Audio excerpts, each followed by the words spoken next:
my first video. I'm so excited about that. Thank you so much for watching. So I think because this is my first video, I should definitely tell you why I decided to start a YouTube channel and post videos. And the first reason why I decided to do this is, you know, um, I'm a thinker of, I can sit for hours and just think about things, um, issues in the world and things I'm sure everyone thinks about, but I tend to spend a lot of time really thinking about things like, why things are the way they are. Why are there poor people with all the money in the world? Why are there people still suffering, with all of the wealth and the natural resources that you can find in just about every area of the world, every continent for sure. Why are people within the borders of that continent still suffering and living in poverty, um, among other things? But I realized that the cause of all of these things, that all of these sufferings in the world, all of these things really start behind our eyes and between our ears. um, all of these things, in other words, start in the mind. you know um, all of the amazing things we have right now, like iPhones and you know um, Windows systems and all of that, started in someone's mind, and someone created those things. So if we can create such amazing technology, then we can certainly create an amazing humanistic society. That's my stand.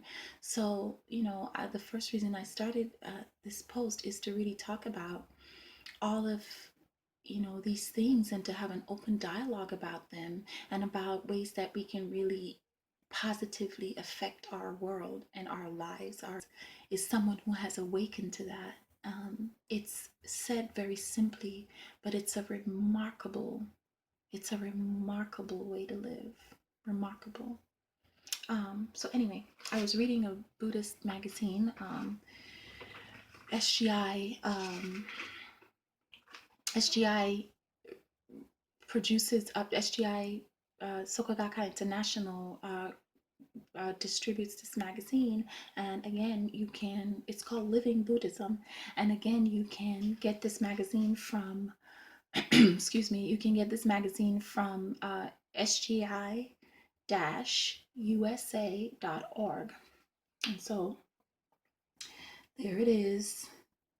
Living Buddhism. It's awesome. It's amazing. It's going to make you think. It's going to make you it's going to open your mind. It's going to make you're going to read articles in there that's going to be like mind blowing to you. You really are. You should check it out. But anyway, so I read this one article. I just want to read an excerpt from you. I want to tell you a little bit about, what I think, and then encourage you to write me and let me know. So the article is called Happiness Lies Within. Oh, about the magazine. The magazine is about $30 for the year, and you get 12 magazines.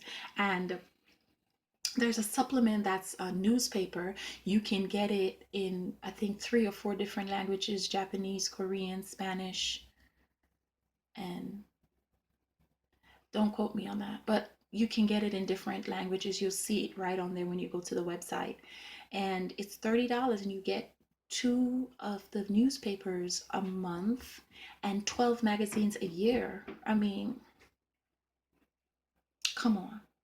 And you can carry it. It's very light. It's a magazine. You roll it up, roll it up into a ball. I just wanted to share with you something that I read today. And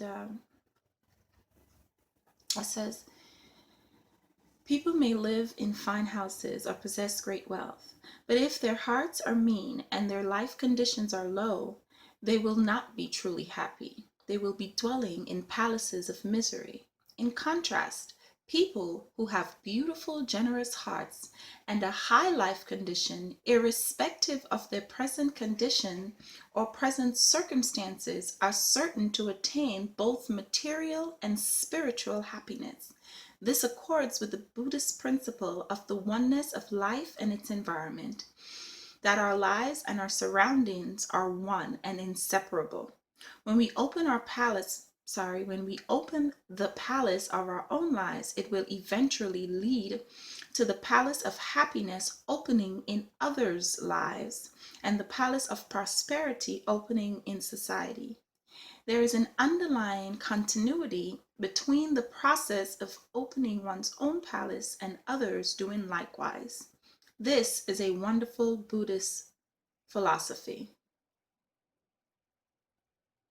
In today's complex society, where it is all too easy to succumb to negative influences, the wisdom to live mindfully and meaningfully is crucial. So, I mean, there's so much that I can say about that, but I really wanted to just talk about how empowering that just this short passage was. So, in towards the end of the passage, it says there is an underlying continuity between the process of opening one's own palace to others and others doing likewise. So, you know,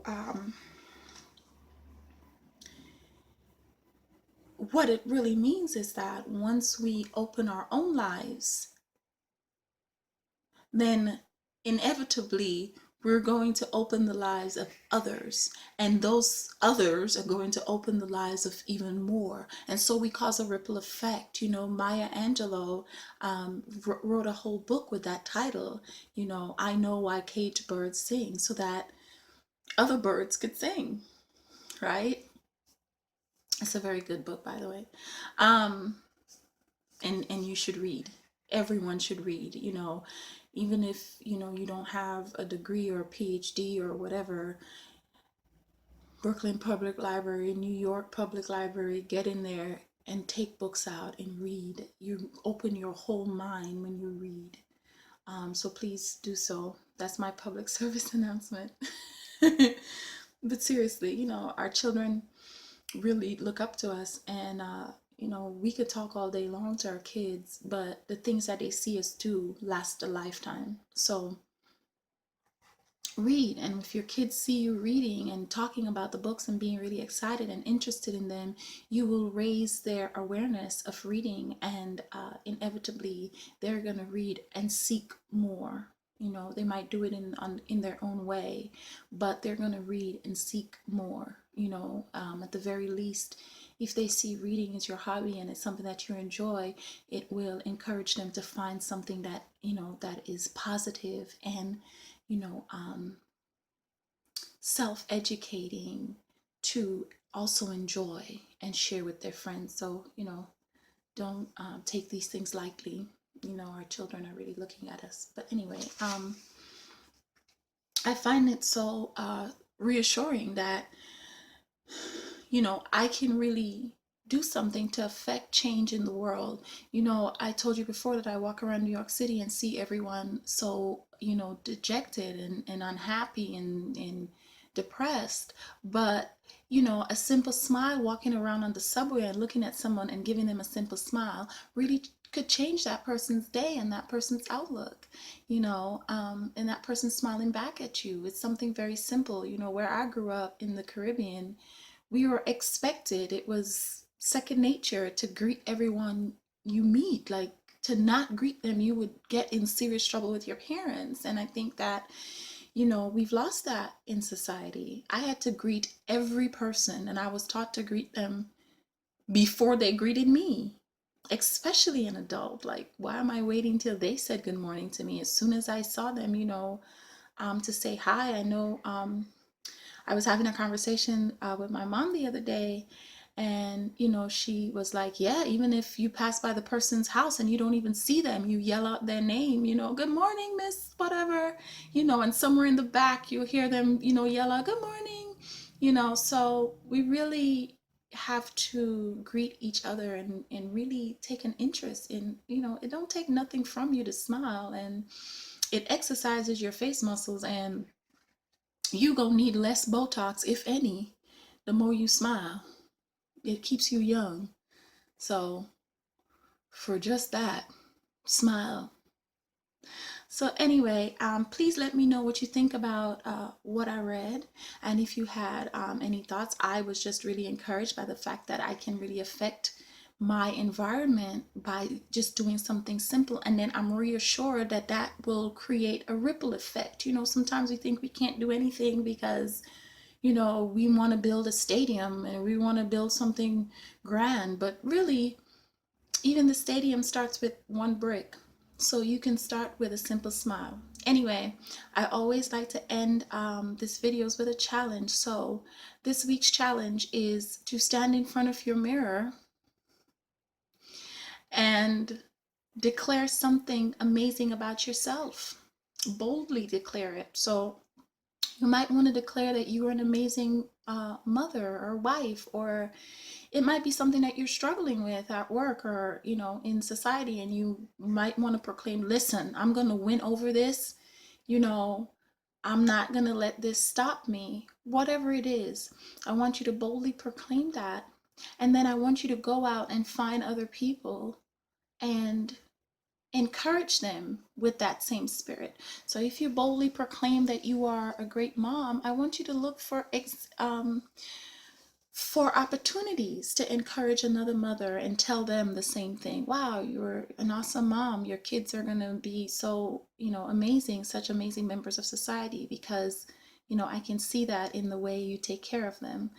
Um, and do that for the next week. And I would hope that, you would gain so much joy and positivity out of this that you will continue and make it part of who you are, to really, compliment other people and encourage. It's not just giving them a compliment because you want their telephone number, you men. Uh, Not just because you want a telephone number or, you want to take her on a date, but to really compliment someone, from the heart, to encourage them. That is what should be your ultimate goal, to encourage somebody, not to gain something, not to get the digits, but to encourage. So that's my challenge to you. Go out, have fun, and affect the world in a positive way. Thank you so much for watching. And again,